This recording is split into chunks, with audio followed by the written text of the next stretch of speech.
and girls, we are back. Pastor Jonathan and Mr. Will here, and today we are at yet another Zone Family House. Casey has no idea we're coming, as usual, and so far we've been 3 for 3. Everybody whose house we've knocked on their door, they've let us in. So hopefully Casey lets us in too. You ready? Yep, let's do it. Come on.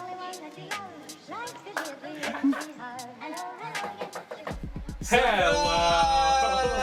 We tried to sneak up, but your window is huge. This is all the kids from the zone. Hey, we're here at Casey's house. Casey, will you let us into your kitchen so we can make like a delicious treat with you? No. No? This is the first time anyone's ever said no. We're 3 for 4. She's closing the door.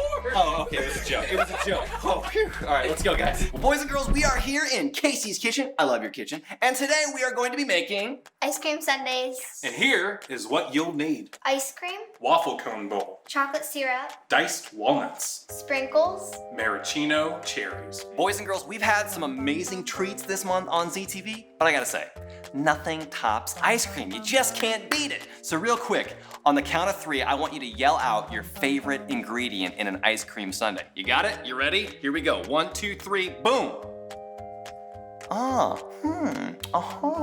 Did somebody say mayonnaise? That's gross. Disgusting. I'm never gonna try that. But anyway, ice cream sundaes and sharing, I feel like they're very similar because the more you have, the sweeter it is. But I also think that there's still some of you guys out there who would say, Pastor Jonathan, I don't think so. There's nothing sweet about sharing. Nice try, but you're not gonna convince me. Well, if you're not convinced, I have a sweet story from the Bible that I'm gonna share with you right now. Now, it's from the 5th book in the New Testament, which is Acts. Do you remember that? It's about the same guy we talked about before, a guy named Paul. Ooh, thanks guys. Paul wasn't always named Paul. At first he was named Saul, but then he met a guy named Jesus. You know Jesus, I'm sure, if you've watched any ZTVs before, and Jesus changed Saul's life and changed his name to Paul. Now where our story starts today, Paul has a new best friend and his name is Silas. Now, Paul and Silas were hanging out together, but they weren't hanging out in a bowl of ice cream. Instead, they were hanging out in jail. But don't worry, they didn't do anything wrong. As a matter of fact, the only thing they were doing was going from town to town, spreading the good news of who Jesus was to everybody who would listen. That's the good news of Jesus. Spreading, I get it, that's good. Now, the people who were in charge, they didn't know Jesus at all. And so they said, Paul, Silas, that's enough, you're going to jail. But did Paul and Silas cry? Did they whine? Did they mope? Nope, none of that. As a matter of fact, they did the total opposite. Paul and Silas went to prison and started singing. Hey, I'm gonna take my horse to the old town road. I'm gonna ride till I can't no more. Thank you, that's good. I got the horses in the back. Okay, they definitely were not singing Old Town Road, for sure. But they were singing praises to God, and they were singing them so loud that literally everybody in the entire prison could hear them. And here's where something crazy happens. Everybody say, crazy! Yeah, you know what it was? God sent an earthquake straight to the prison. An earthquake that was super, super intense. Can you give me some super intense earthquake sounds? Let me hear them real quick, boys and girls. Yeah, this earthquake was so intense, so crazy that it actually broke the shackles off of all of the arms and legs of the prisoners inside. And the doors to the prison cracked open so that everybody could go free. Turn to your neighbor and say, freedom! Nice. Now, the story could end here and it would be a pretty good story. Just like I could eat this sundae right now and it would be delicious.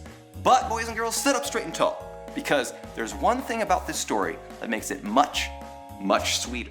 You see, there was also a prison guard. Oh, thank you. Thank you so much. Got it in my eye a little bit.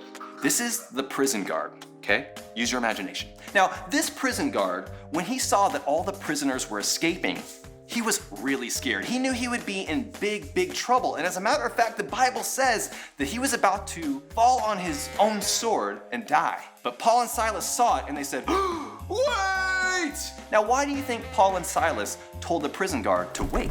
Maybe it's because they knew our Bible table verse. 2 Corinthians 9:8. And God will generously provide all you need. Then you will always have everything you need and plenty left over to share with others. That's right, Paul and Silas, They were smart enough to know, boys and girls, that they had something too big, too amazing to keep to themselves. And that was the love of Jesus. And so when they saw this prison guard, they saw that there was somebody who really needed what they had. They said, hey, why not share it? And how does the story end?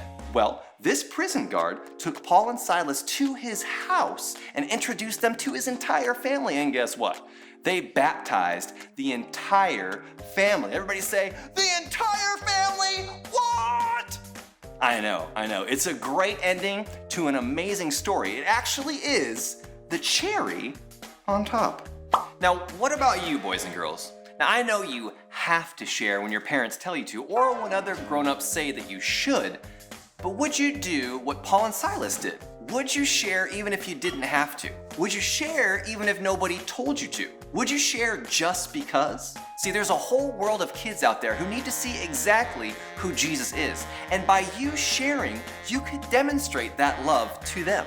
Your sharing could be the most Jesus your friends have ever seen. It might just change an entire family. Kind of like how Paul and Silas did. Now, if you think that's really, really cool, I want you to put both hands up in the air and a foot. There's my foot. Okay. Oh, what's up, guys? Oh my gosh. This is delicious. This is amazing. Are you seeing this? This is incredible. How come there's so much, though? There's so much ice cream. I don't know. Well, what are you gonna do with all this ice cream, guys? We can share it with my family. Of course. Yes. Of course. Yes.